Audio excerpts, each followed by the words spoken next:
I would like to start by welcome you to give a special welcome to our guest of honor this evening, our survivors of the Holocaust.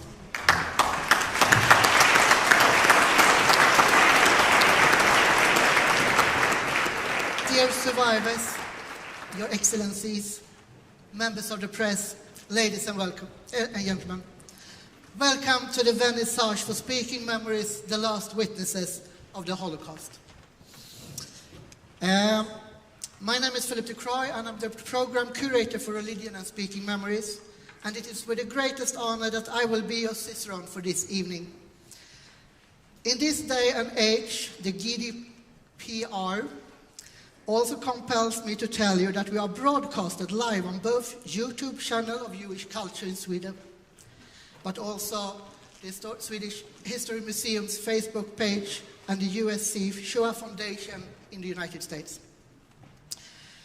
I will also mention that since we are a rather mixed audience tonight, please note that some of the speeches will be performed in English, other in Swedish, and some on a little bit of both. Having said that, I want to introduce your host, my boss, the director of the Swedish History Museum, Katrin Hauptman, to take the floor.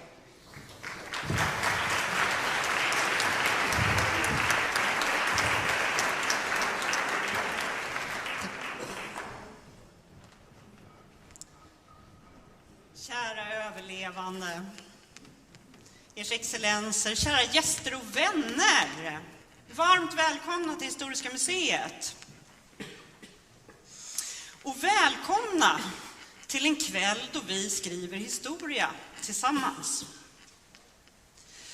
Historia är internationellt, och så är ju även då den här utställningen som vi öppnar idag. Så jag kommer att mixa lite, prata lite svenska, lite engelska. So, dear survivors, your excellencies, ladies and gentlemen, dear friends, a warm welcome to the Swedish History Museum and to this evening. Tonight we write history together. I am very proud to host the exhibition Speaking Memories, Förintelsens sista vittnen. This is the Swedish subtitle. This has been a great cooperation involving many parties. My deepest thanks to all of you who participated and made this journey towards an exhibition possible. Tusen tack till alla er som har deltagit i projektet Speaking Memories. Ni har inspirerat oss att arbeta vidare mot det som vi firar idag. Och jag vill klargöra att Historiska museet visar den här utställningen därför att förintelsen är det är ett avgörande skeende i Europas och världens gemensamma historia. Något som vi i Sverige delar med människor globalt. I det här huset som vi befinner oss i nu så visar vi ständigt utställningar som spänner över 10 000 år. Från istiden till nutiden. Många händelser, också för 1000 år sedan, handlar om hur kontakterna mellan olika delar av världen har format dagens Sverige. Förintelsen är en viktig del i vår samtidshistoria som ska finnas på Historiska museet, och den angår alla. I samband med och efter andra världskriget kom många överlevande till Sverige med fruktansvärda erfarenheter i bagaget. De var unga, många, och har sedan dess format sina nya liv under större delen av sin livstid här i Sverige. Och likaså deras efterlevande. De är svenskar. Det är vi tillsammans som bär berättelserna vidare. So I want to make clear that the Swedish History Museum shows this exhibition because the Holocaust is a decisive history which we share with Europe and the rest of the world. I am very grateful for the excellent cooperation we had with Jewish culture and especially Sid Shahe. Your initiative, Lizzie, and the effort you put into the project is beyond the words I can express here today. Thank you. Thank you so much.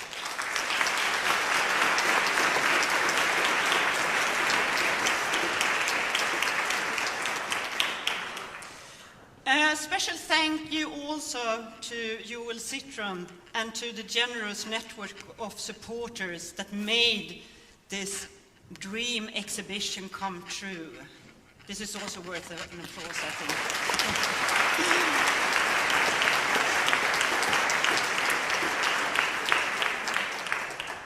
Thank you for the wonderful collaboration with USC Shoah Foundation and with the Auschwitz-Birkenau State Museum. You are part of the exhibition, and your staff is so professional, and it has been wonderful. It has been a wonderful experience to work with you.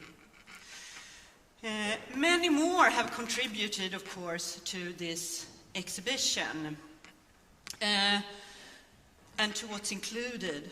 Of course, first and foremost, the survivors. So, special thank you to you, of course.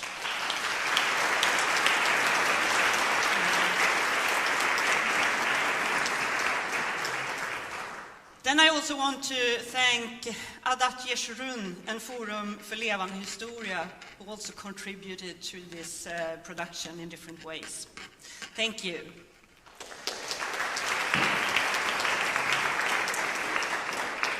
And now, to our dream team, the project group that built the exhibition.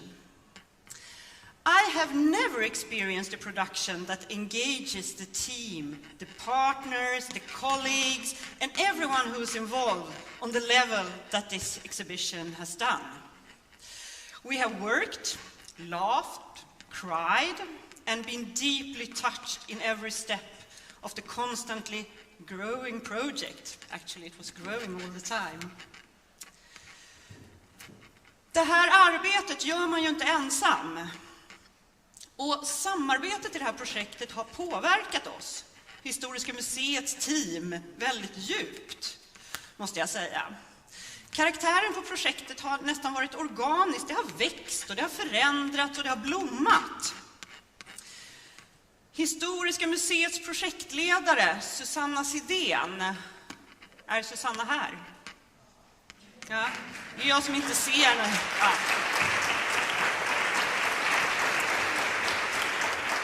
Susanna har också blommat och lett utställningsprojektet på ett strålande sätt, oavsett vilka svårigheter som har uppstått. Och Susanna har varit med i Speaking Memories alla år här på museet. Och när arbetet görs med hjärtat så märks det. Tack så mycket, Sanna. Tack också till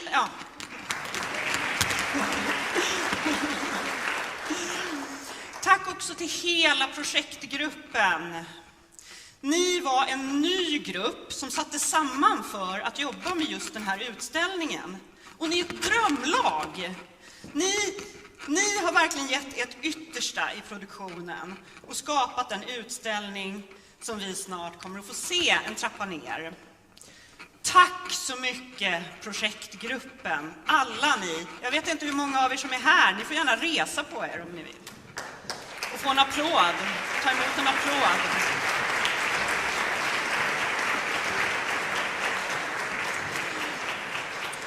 So, thank you to the project manager Susanna Sidén and to the greatest of project teams at Historiska museet. You contributed with so many good ideas and solved so many problems on the way. The beautiful construction, design, the graphics, the digital applications, the programming, the communication work is all thanks to you. Finally, so back to the really important issues that we are here for today. The Holocaust has been momentous for work with human rights in society after the Second World War, and it should continue to act as a major learning example for us today and for future generations. You know, there are many museums in the world, and there is an international museum association, which is called International Council for Museums. It started in 1946, right after the Second World War. And the first chairman, he meant that the museums could contribute to heal a broken world after the war. And therefore, he said, through museums, man may grow to understand all other men in time and place.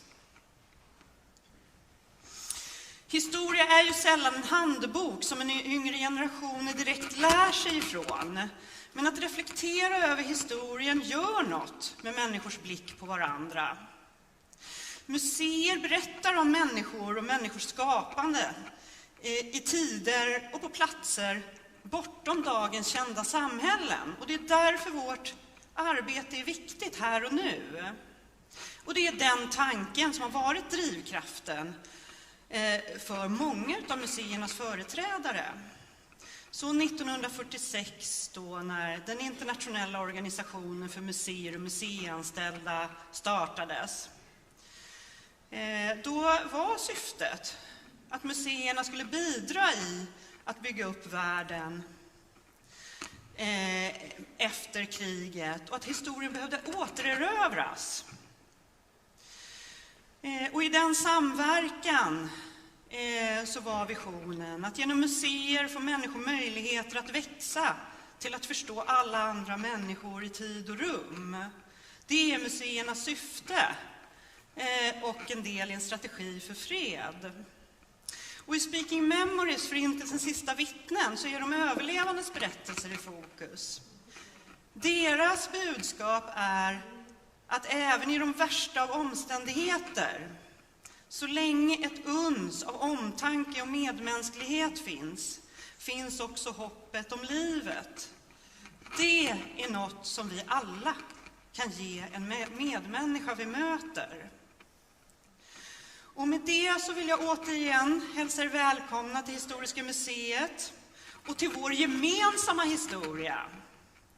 Once again, a warm welcome to the Swedish History Museum and to our joint history. Thank you.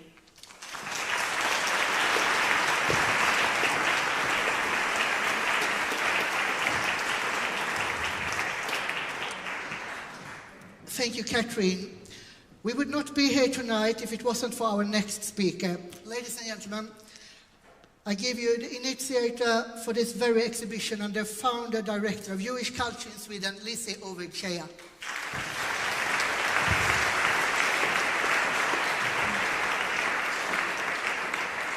Thank you, Philip. Tobias Rovet. Yes. Franz Kohn. Eva Kohn. Walter Frankenstein. Benny Grünfeld. Livia Frenkel. Elisabeth Masur. Elisabeth Citron. Emmerich Roth. Piotr Settinger. Mala Freund. Franziska Levi. Hanja Rosenberg. Max Safir. Bruno Frister. And Lilo Levi. Oli Green. You are not only survivors, you are friends, and I know you personally, and this is for you. Some people who are not here tonight, this evening, but who have been a part of this project, I know that they're here in spirit, are Ruth Berlinger, Hedi Fried, Adele Schreiber, Rosa Bornstein, Josef Bornstein, Georgi Fenje could not be here this evening. Some people will not be able to be with us anymore. We have lost 4 people these past 2 years throughout this project. Alice Breuer, Georg Citron, מהעתק גרושה, רומן פרוינד, זיכרונם לברכה. The people, the young people who accompanied the survivor to their seats are students of Paideia, the European Institution for Jewish Studies in Sweden. It was with Paideia that Jewish culture in Sweden started this whole project of creating a platform for dialogue and exchange between the students and the survivors. We did it together with the Association of the Survivors in Sweden, and we found a warm home for this project at Historiska Museet. That was in 2015, and we started with one program a year, and we continued with two. During that time, we documented, we asked Carl Gober to take photos, and the ambition was really to continue that way, and we will, but maybe do a small portrait exhibition and publish a book, but that was the ambition, and that ambition could prove to be fantastic. The exchange that we had with the students and the survivors and the audience who came to those meetings were really priceless, and this is something that we are going to continue and cultivate. We felt that this initiative, Speaking Memories, could go one step further, but this one step further could not have happened without a very enthusiastic partner with engagement and with high spirits and with ambition to do an exhibition. The exhibition that you are going to watch and to see a bit later. And I mean Historiska Museet, that really engaged itself and was a driving force behind that exhibition. So I cannot take the credit. I have to share it with a lot of people, and Historiska Museet, especially Catherine Hauptmann and Susanna Siden, but the wonderful staff of Historika that I learned to know throughout these years. The topic that we've been wrestling with throughout these years are how to meet the challenges of forwarding the memory of the Shoah to future generations. What do we do when the survivors are no longer with us? When they don't go to schools anymore, when they don't write books any longer, when we can't have those meetings and workshops with them any longer? What do we do? And that's why we decided to work with two institutions, international institutions, who do exactly that meticulous and systematic work of collecting testimonies, of collecting artifacts, of restoring artifacts. These are two institutions who do not do it for an exhibition, but they do it as a mission to preserve the memory and to forward it to future generations. Nothing can replace a meeting with a Holocaust survivor. Nothing can replace listening to them in schools. Their eyes, their voices, their stories being told person to person. But we can do whatever we can do. And these institutions that we paired with are doing that and have been doing it for years. And I mean the USC Shoah Foundation and the Auschwitz-Birkenau State Museum. The USC Shoah Foundation allowed us to exhibit or to use their archive of over 55,000 testimonies collected since the 90s, a project that started by Steven Spielberg after he had produced this monumental film, Schindler's List. First time in Sweden that this archive is being available to the general public. Also from the Shoah Foundation is the ambition, very ambitious, interactive installation, Dimensions in Testimony, that you will also have a chance to interact with a survivor. You can ask questions, you get answers. There are two such survivors, Eva and Pinkas, and both are here. And this is for the first time in Europe.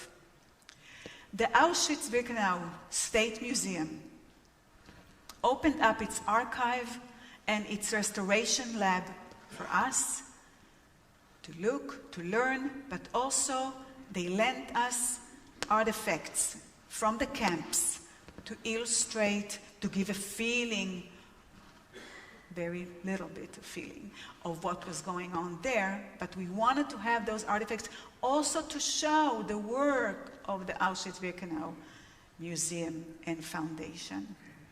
That important work that they are doing. This is also, as far as I know, the first time in Sweden that we can borrow artifacts. All that is a result of a long and creative process. And I thank my partners already, but I also want to say that this could not have been materialized without the support and engagement of Joel and Ulrika Citron, of Mrs. Elizabeth Citron, of Annika and Gabriel Urwitz, and of David and Ide Dangur.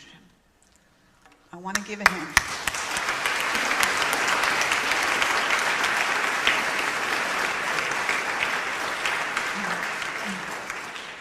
Thank you very much for your support. Now, we're very happy to have the directors of U.S. Sid Shahe Foundation, Stephen Smith, and the director of the Auschwitz-Birkenau State Museum, Piotr Tsilinski. And we are very happy that you're here. You are going to listen to them in a few minutes. Now, unfortunately, Steven Spielberg could not be with us this evening, but he sent us a recorded message. 25 years ago, when filming Schindler's List, I realized how important it was to listen to the voices of survivors. Their perspectives should always be heard and heeded in this world where hatred still thrives. So I'm inspired by young people today who are able to see through the hatred that is such a terrible force in our world, just as I am inspired by the survivors of genocide who share that same penetrating gaze. We support them and lift their voices because some of the very things that led to the Holocaust are surfacing again. Hatred and violence, racism, anti-Semitism, xenophobia. These are the rising trends in the 21st century. And every effort to counteract hate can be the difference between life and death. And every partner in this endeavor is a lifesaver. Thank you for amplifying the voices of witnesses to genocide. It means the world to be part of speaking memories. Thank you.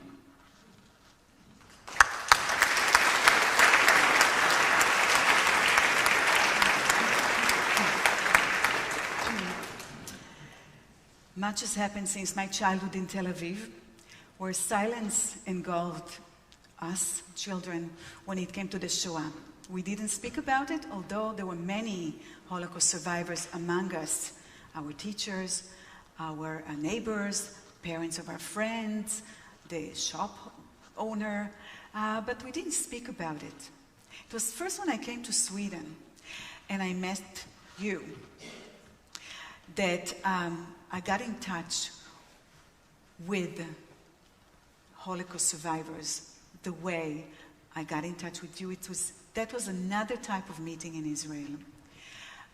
You brought a lot of brightness and meaning into my life, and you've been meaning a lot throughout my years in Sweden. A lot of you have been to my home, I've been to yours, and you have played an important role.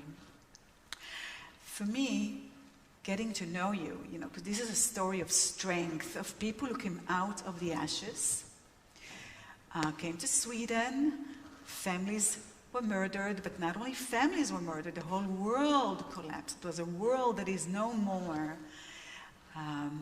and you built a new life in Sweden, educated yourselves, have families, go to schools, write books. Now, not everybody made it. A lot of people could not cope with the nightmare of the Shoah. But you did. So for me, your story is a story of inner strength and generosity. But also, I've never heard a word of hatred or a call for revenge from any of you. And that's also something that I take with me.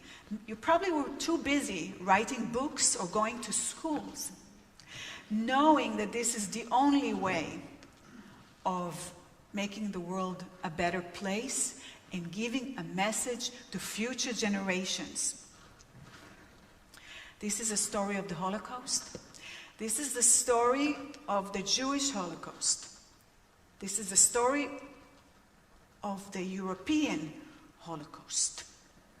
The Holocaust indeed is a unique experience.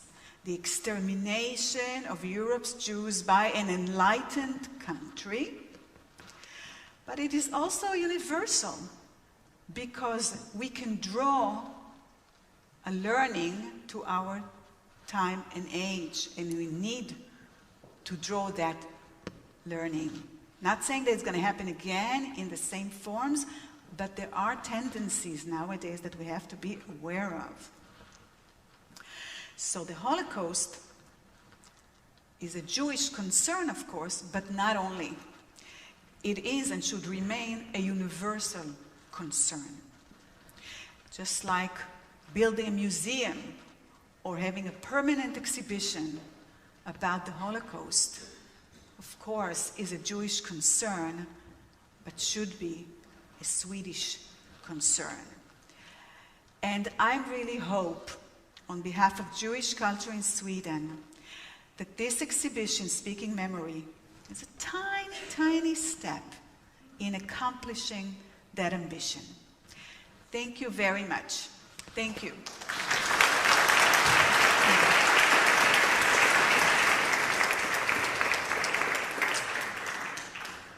Thank you, Lizzie, and thank you, Steven Spielberg. Toda Roba.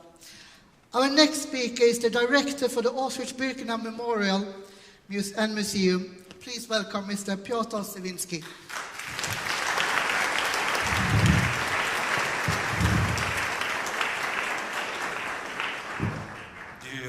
Dear survivors, excellencies, ladies and gentlemen, dear friends. Yes, January 27 is approaching. As every year we are thinking about those atrocities from the time of the Shoah and the extermination concentration camps. And today in Stockholm we will have the honor to look onto those faces, those eyes, full of pain and full of love at the same time. And I would like just to tell you one thing. There is two issues that people who are coming today to the Auschwitz Memorial are telling me the most. The first thing is, what would we do without the survivors? And the second thing is, I hope that all the young people, all the teenagers from Europe would come one day and see Auschwitz, at least one time in their life. Those two sentences are terrible. Because those two sentences, in a sense, give our responsibility today in the arms of the survivors or in the arms of the teenagers. And what about us? In the middle of the both. In a world that is changing so quickly, In a world with a growing intolerance, anti-Semitism, xenophobia, with all things that are passing all around the world, last year in Burma, in Sudan, in North Korea, Syria, so many places. So today, this night in Stockholm, when we will have the opportunity to look to those eyes, think, please, about what would you like to be your life? A life of bystander or a life of righteous? I think the only one condition to look honestly to those eyes, full of pain and full of love. Thank you.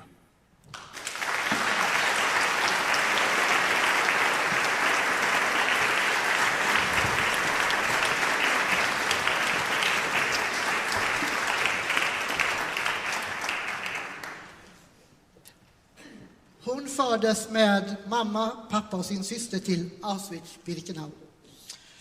Där pekade den ökände doktor Mengele ut gränsen mellan liv och död. Här mördades flickornas föräldrar. Själva fick de slita hårt till 1945 då de flyttades till koncentrationslägret i Bergen-Belsen. Efter att lägret befriats 1945 kom systrarna till Sverige med båt. Här tog det lång tid att orka tala om erfarenheterna. Men sedan 25 år tillbaka har hon berättat sin historia och det är vi väldigt glada för. Mina damer och herrar, välkomna Livia Frenkel.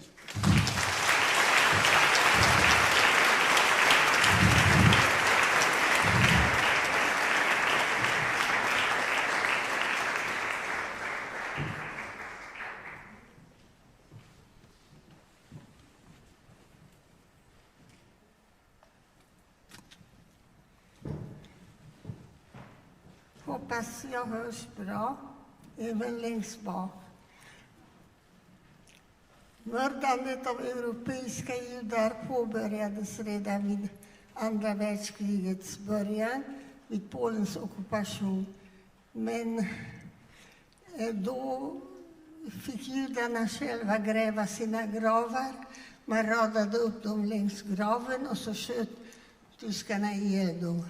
Det här var en metod som inte föll Hitler i smaken, för det gick alldeles för långsamt. Dessutom var det för dyrbart att slösa en kula per jude. Så han måste komma på en metod som är effektivare. I juni 1941 gav han order till sin säkerhetschef som heter Raimund Heydrich att han ska lösa judefrågan, det vill säga die Endlösung der Judefrage som det heter på tyska. Heydrich han planerade ett seminarium i ett slott som heter Wannsee som ligger utanför Berlin. Hitler var inte närvarande på det seminariet, endast de SS-gubbarna som Himmler, Goebbels, Göring och så vidare. Heydrich ledde seminariet och protokollförare var självaste Adolf Eichmann. Eichmann kom mycket väl förberedd till det här seminariet. Han hade en lista med sig med samtliga judarna i varje europeiskt land. Sverige var också med. Det var 8000 svenskar som de räknade med att mörda i Sverige. Och i landet där jag kommer ifrån, Ungern, det var 850 000 judar. Sammanlagda antalet som Hitler räknade utrotade var 11 miljoner judar i Europa. De hade experimenterat med gas lite tidigare, SS-folket. Det var ryska krigsfångar som låstes in i bilar, lufttäta bilar, och man lät avgasröret gå in. Och det där var en metod som föreföll ganska var okej. Så att det föddes idén om förintelselägren. De bildade 5 stycken förintelseläger. Auschwitz var bara det största och effektivaste. Men inget av dessa läger låg på tysk mark, utan det var mest i Polen och i Österrike. Så de bestämde att man kan avliva människorna med gas, och kropparna destruerar man i krematorieugnar. På sommaren 1942 började Auschwitz ugnar och krematorier arbeta i lite mindre skala till att börja med, för att sedan öka allt mer. Och på våren 1944, då var det i fulla drag när ungerska judarnas tur kom. Jag deporterades i maj 1944 med min familj, mor och far och min syster. Far han skildes från oss med samma vid ankomsten, och kvar var bara kvinnor och barn. Och vi väntade på att någonting skulle hända. Mitt på natten, området var belyst av jättelika strålkastare, så stod vi framför en tysk officer som visade sig vara självaste doktor Josef Mengele. Han skickade mor till vänster och min syster och jag skulle gå till höger. Natten mellan 17 och 18 maj 1944 mördades mina föräldrar i Auschwitz. Min syster och jag genomlevde ett helt år i olika arbetsläger i Tyskland och blev befriade i Bergen-Belsen den 15 april 1945. Sedan hamnade vi i Sverige, där vi började ett nytt liv och bildade familj. För ungefär 25 år sedan, när jag gick i pension, då bestämde jag mig att jag ska göra någonting av min ledighet. Och jag bestämde mig att jag ska gå ut i skolor. Jag vill träffa ungdomar och jag vill berätta för dem det jag har varit med om. Jag vill bekämpa antisemitismen, jag vill bekämpa rasismen och främlingsfientligheten. Och jag vill bibringa dem att det är någonting som aldrig får hända igen. Inte det judiska folket, men inget annat folk heller ska det få hända igen. Och nu när vi börjar på att ta slut långsamt, och då är jag väldigt tacksam för det här Speaking Memories. Jag är väldigt tacksam överhuvudtaget att det är så mycket vittnesmål som möjligt som vi lämnar bakom oss. För det enda som kan ersätta oss, det är både inspelade filmer och annat. Så att jag hoppas verkligen att ni inte kommer att glömma oss och att berättelsen kommer att föras vidare till kommande generationer. Tack.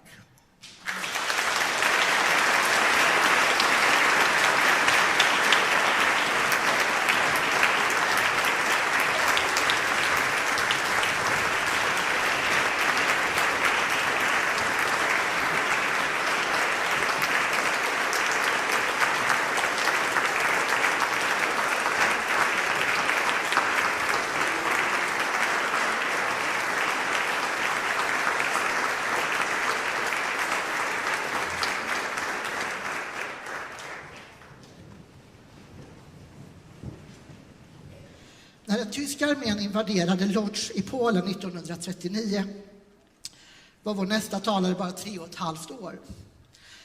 Glad över en gunghäst som han fått i födelsedagspresent. Genom att då fällas ner i latrinhinken och senare via ett förfalskat födelsebevis lyckades han undkomma det provisoriska gettots våldsamma soldater. Jag ber er alla välkomna nästa talare, Tobias Rövet.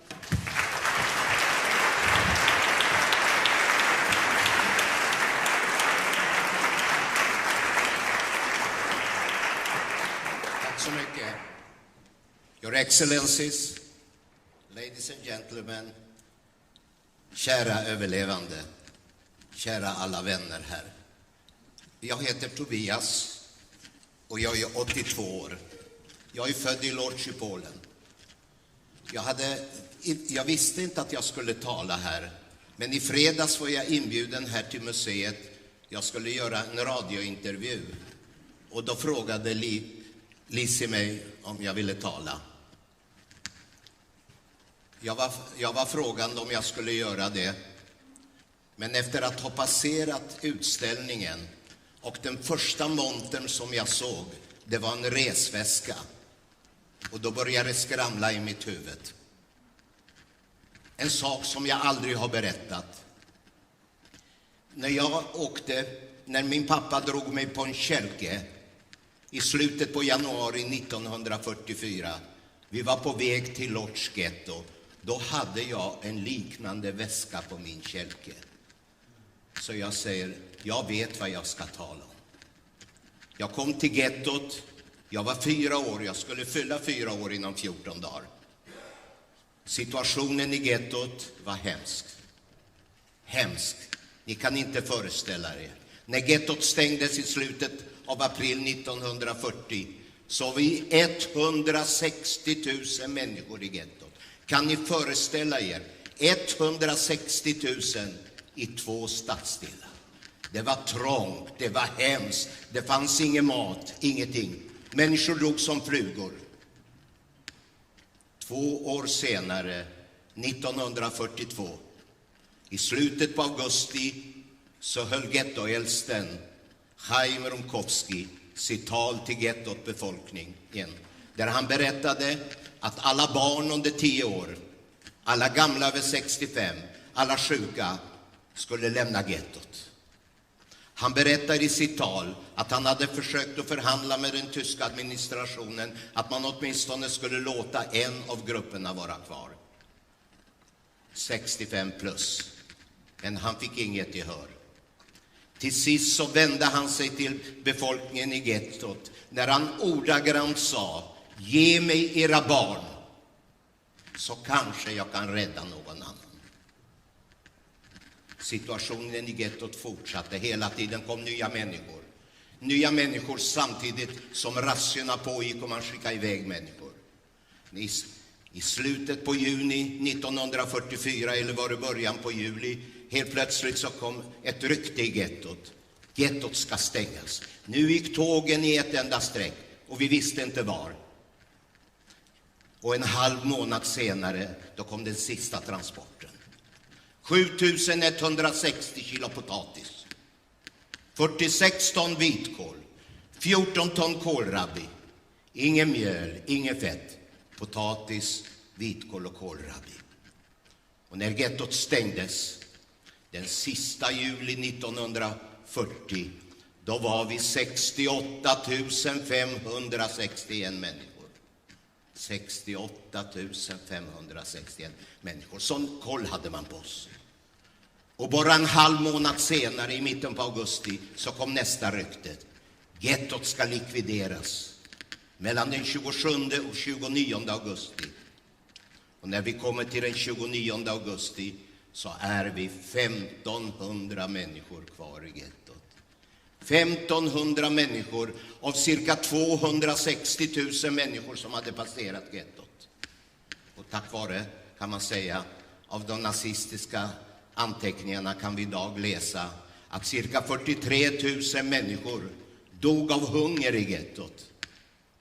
Att när andra världskriget är slut så är det bara cirka 10 000 människor som har fått chansen till ett fortsatt liv.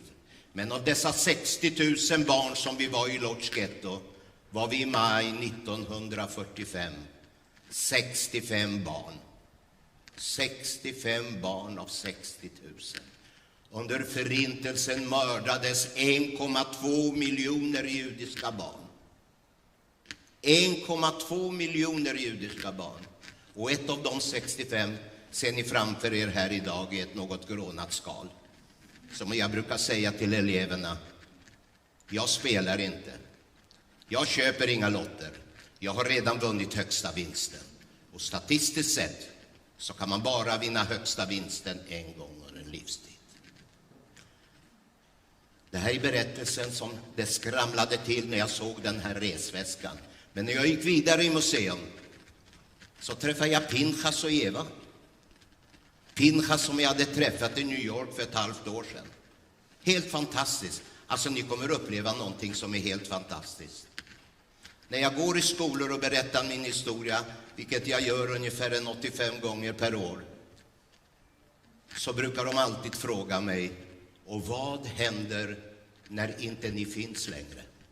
Vem ska berätta detta för er? Och jag försöker förklara att vi har försökt dokumentera. Vi har ungdomar som tar över vår historia, så det kommer bli en fortsättning. Men vi har hela tiden längtat efter ett hem. Efter ett hem där vi kan ha våra historier, där ungdomar och vuxna kan komma, lyssna på oss oavsett när det blir. Kanske våra barnbarnsbarn, vem vet? Och nu äntligen börjar man se ljuset i tunneln. Och jag tror att den här utställningen är den absolut bästa starten vi någonsin har kunnat få.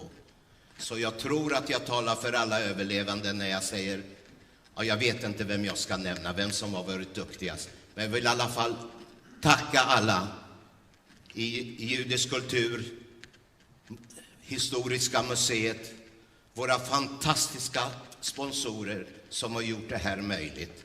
Och vi lovar, vi ska förvalta detta. Tack så mycket.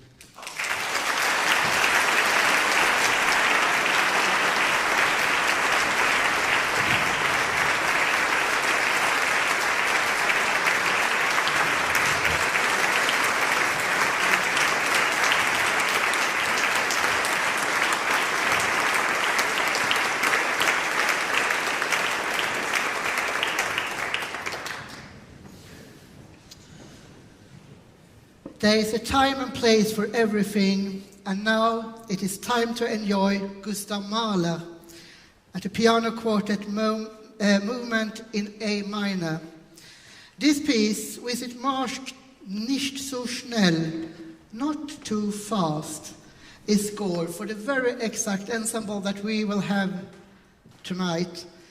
Maestro Staffan Scheer at the piano, Henrik Neimark-Meyers at the violin, Vidar Andersson Melnick at viola, and Kristina Winiarski at the cello. The floor is yours.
We are as flabbergasted as we are grateful.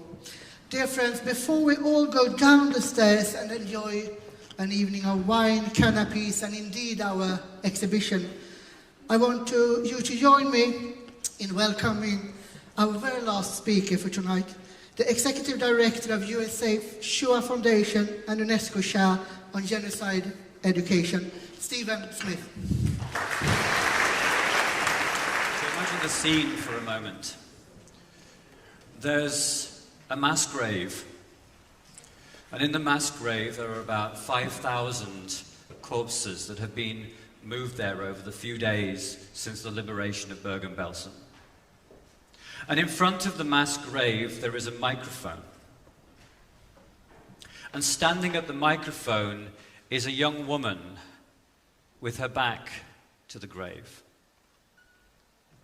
And she's speaking to the camera.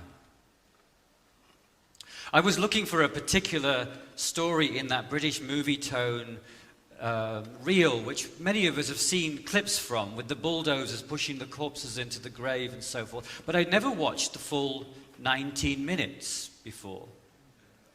And there, for 93 seconds, was a young woman standing in front of a mass grave, giving her testimony about the liberation of Bergen-Belsen. I realized in that moment, this was just 2 years ago, that this was probably the first time that anyone had given testimony on camera. And in those 93 seconds, she just described the scene on the day that she was liberated. She gave her name. Her name was Hella Goldstein. And so I went to the Shoah Foundation's archive, curious to see, I wonder if Hella Goldstein gave a testimony later in her life. And there she was in the archive, the same archive that you can see in the Speaking Memories Museum exhibition downstairs, Hella Goldstein. And I could see that she gave her testimony in Houston, Texas. So I called my colleague at the Houston Holocaust Memorial Museum there and said, do you know Hella Goldstein? It looks like she gave a testimony under the name Helen Collin. She said, oh yes, I know her. I said, is she still alive? She says, well, I think she went to hospice. She called me back half an hour later and said, well, she did go in for some pain medication, but she's at home. So 2 days later, I was in Houston sitting with Helen Collin. And I showed her the video from Bergen-Belsen and asked her if she remembered speaking to the camera. And she said, oh yes, I remember very, very well. I said, so what was going through your mind at the moment that you were talking to this camera? She said, well, I knew I had to do it because I had to tell the story to the world, because we promised we would tell the story to the world when we survived. And there I was, I had survived. And I also thought I was going to die. You're going to die? She said, well, yes, because you can see me with the mass grave behind me, but what I could see in front of me was the barbed wire fences and the watchtowers and the SS, who the British had rounded up and were moving the corpses. My captors were right in front of me. And I knew that a week previously they would have killed me, and I just assumed that I would die.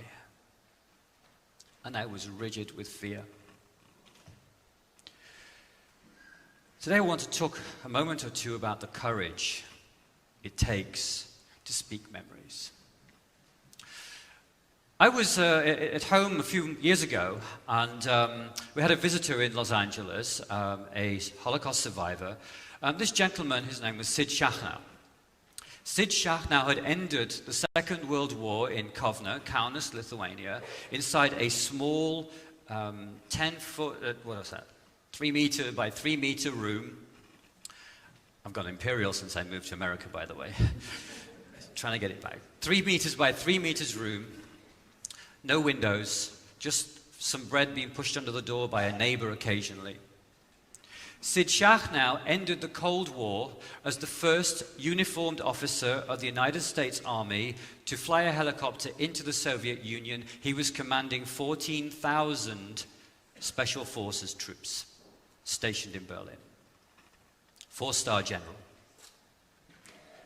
At the end of our conversation, I asked him, Sid, I know that you haven't given a testimony to the Shoah Foundation's archive. Would you be willing to do so? And he looked at me and he said, Stephen, let me tell you, it does not take much courage. By the way, this is a gentleman that won 2 Silver Stars and 1 Bronze Star in Vietnam. It does not take much courage to command 14,000 armed killers. But I can tell you, I do not have the courage, even now, to sit in front of your camera and tell my story. I can't face that pain. 6 months went by, and I got an email, and it just simply read, Hi, Steve, I'm ready, Sid. And so I sat in his home at Fort Hood in North Carolina, United States of America, with all of the sort of military apparatus that's in that particular neighborhood, complete with his 3 children, all generals in the U.S. Army. And he had the courage to tell his story. And when I read about his obituary in the New York Times the other day, it made me remember what courage it took him to talk. Today we're here to celebrate, actually. We're here to celebrate the fact that you Holocaust survivors who are here to us today have had the courage to tell your stories. It sounds quite easy, speaking memories. But actually, what this is an act of resistance. I often think of the Shoah Foundation archive of being the ultimate act of resistance. You think about it. The Nazis intended to wipe out every single Jewish person living in Europe, not only to wipe out their homes and their families and their communities and their culture and their history and their language, to make sure that their names would be erased for all time. Piotr Siwiński knows this very well as the director of the Auschwitz Museum.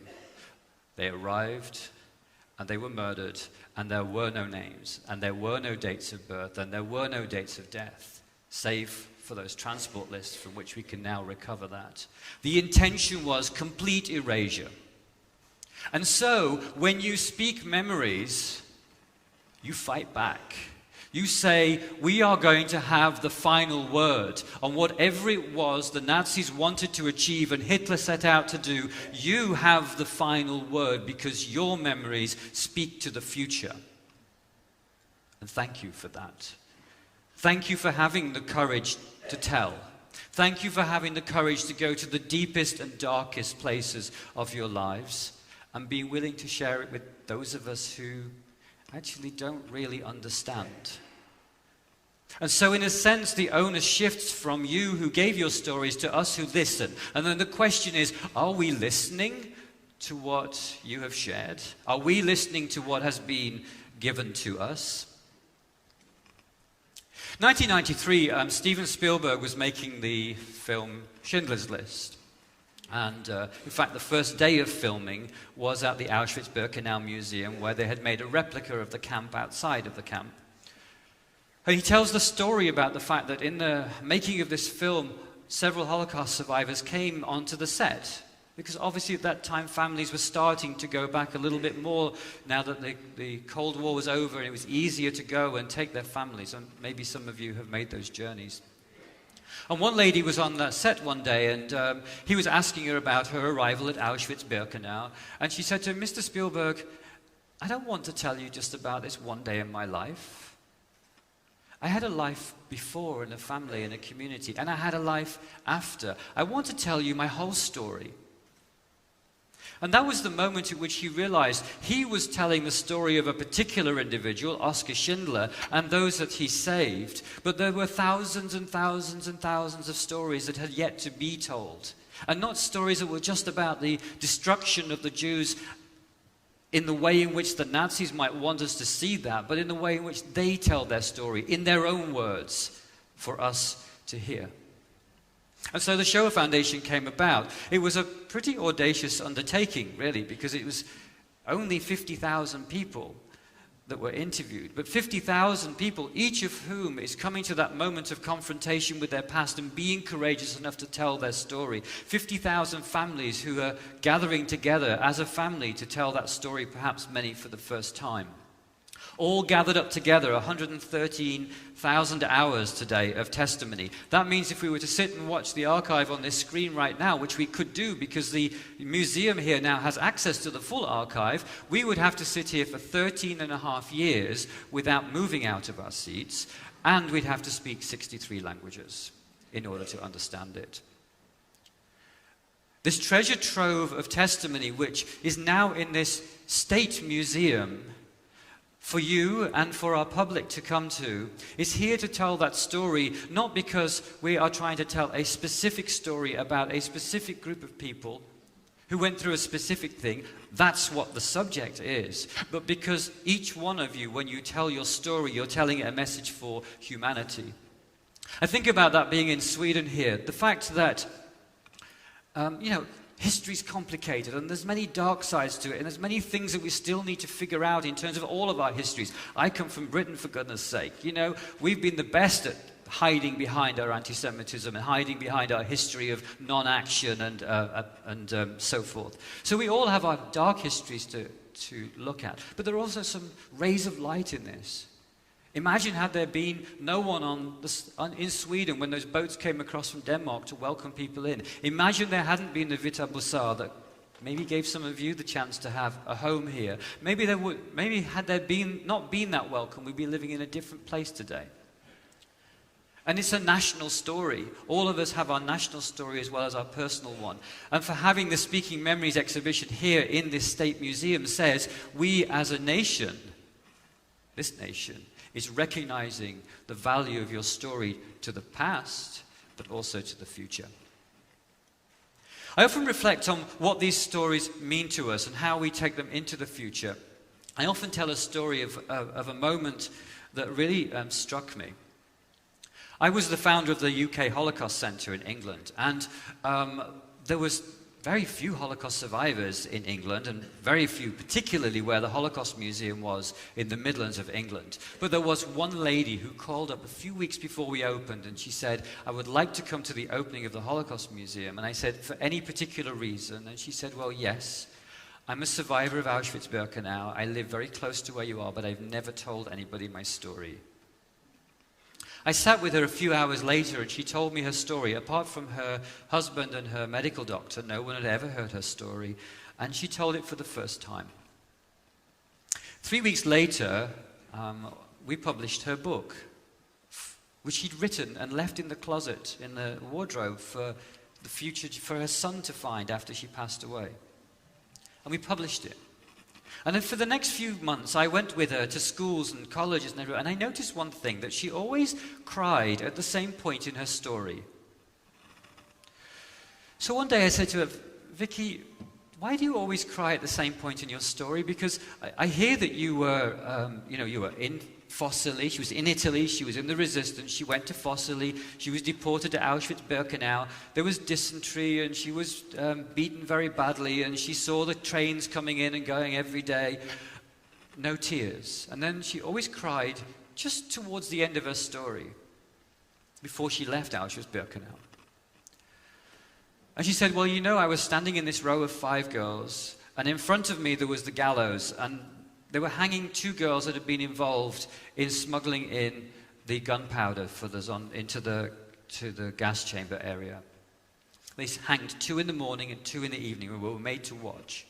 And she said, as you know, I found my sister in the barracks in Birkenau. We'd been separated for 2 years and we ended up in the same place. And I'm standing next to my sister. But in the same row of 5 girls is the sister of one of those that's being hanged. She said the second thing was, she said, I have these glasses, and I always had them since I was a child, and without them I can't see. And they were hanging off my face, and they had a piece of string, and I knew that if my glasses fell in the mud, I wouldn't eat that night. I wouldn't find the barracks. I'm literally blind without my glasses. And there was a hero who was about to be hanged, and I wanted to put one foot in front of the other and say, take me. But she said, I couldn't put one foot in front of the other because I just wanted to live one more day. And she said there was also a Christmas tree. This is January 1945. There was a Christmas tree still sitting there. And in my mind, I always thought, how dare you? And she said, every time I see that and think of that story, it's too much. The guilt and the thought about what was happening and the heroism, she said, I just get overwhelmed. So would you go back to the beginning of your story and tell me why you tell each episode that you tell? And what I found, this wasn't a history at all.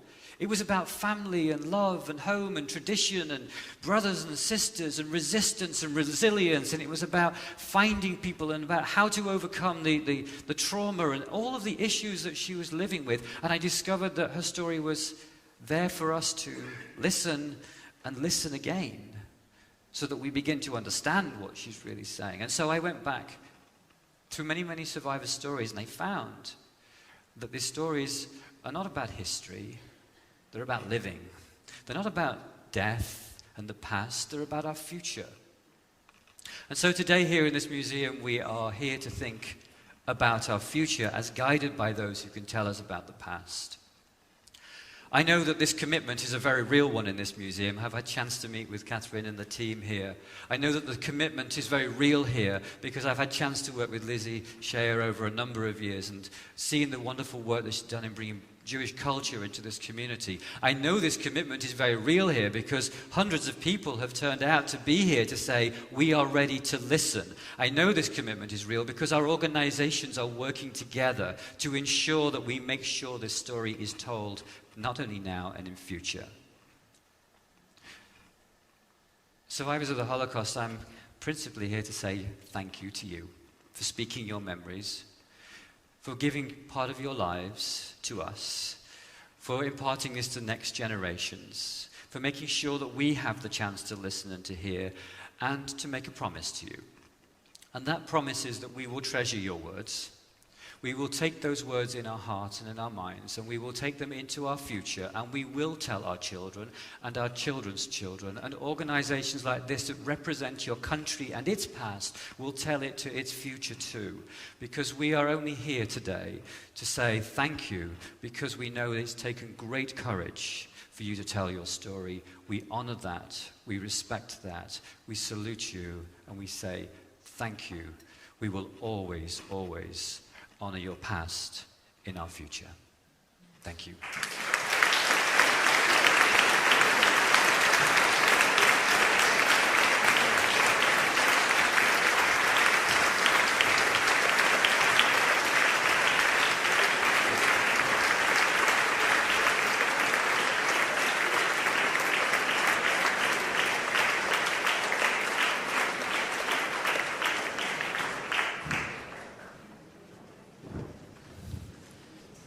Med de orden så avrundar vi den här delen. Vi tackar alla er som har kommit hit, alla som har lyssnat via länk och alla som finns i huset. Vi har ju sändning även i vår gotiska hall en bit härifrån. Tack för att ni har kommit. Välkomna på mingel och till utställningen. Tack.